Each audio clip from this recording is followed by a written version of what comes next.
For many 90s kids, Wishbone was your introduction to classic literature. Wishbone began airing on PBS in 1995 and featured the famed Jack Russell Terrier as he imagined himself as the literary heroes in various classic works, everything from Robin Hood to The Odyssey. With its elaborate set designs, costumes, and the way in which it took its young viewers seriously, there really wasn't anything like Wishbone on TV at the time. Creator and executive producer Rick Duffield grew up with shows like Lassie and wanted to produce his own kids show that featured a dog as the leading character. Rick was then inspired by a book on his shelf called Masterpieces of World Literature. The idea hit him. What if the show featured a contemporary dog who imagines himself as the hero of classic literature? Richard Leach, the owner of Lyric Studios based in Allen, Texas, which also made Barney the Dinosaur, thought there was merit to the idea and wanted Rick to make a proof of concept. Rick then teamed up with novice producer Betty A. Buckley, and together the two sought out to cast their dog. Well, they held auditions at a Marriott in LA and saw over 100 dogs one by one over the course of 2 days. Finally, towards the end of this process, in walked Sawyer, the Jack Russell Terrier. Sawyer was playful, he could do flips, but also when push came to shove, he could be very calm, had a zen personality, and was eager to please. He was perfect. After that, it came time to cast Wishbone's voice. At 24, Larry Brantley was just starting his career as an actor and was working at a restaurant to pay the bills. He had been with his agent for only 6 months when he got the call for a voice audition. When he showed up at his audition, he met Sawyer, who was taking a break and playing with a ball. Larry began verbalizing Sawyer's imagined thoughts, and within minutes, Rick and Betty knew they had their guy. With the acting community in Texas being quite small, the team created a community of actors known as the Wishbone Players, made up of local actors from various community theater groups. And as they set out to shoot their initial concept, Rick's rules were simple. Treat the source material with the reverence and respect that it deserves. Wishbone, similar to adaptations of classics with the Muppets, like The Muppet Christmas Carol, featured human actors playing alongside Sawyer the dog, while never drawing attention to the fact that it's a dog playing the part. The team used old warehouses on the backlot of Lyric Studios and converted them to sound stages.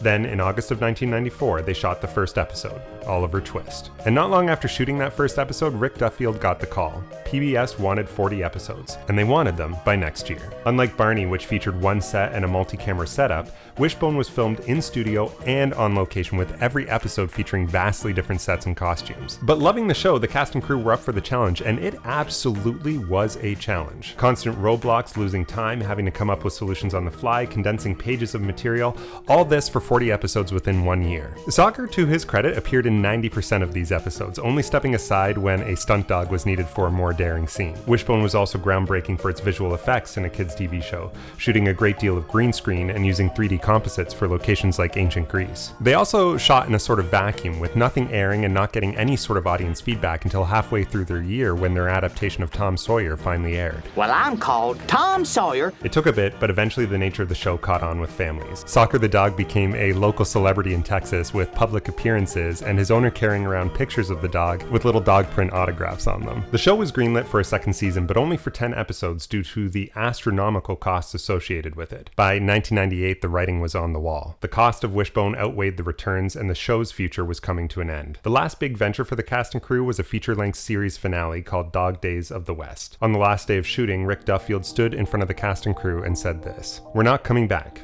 We tried to find the money, we did everything we could, but I want you to remember this. You weren't just a part of something great, you were part of something important. They're going to remember the stories that you told and the way that you told them."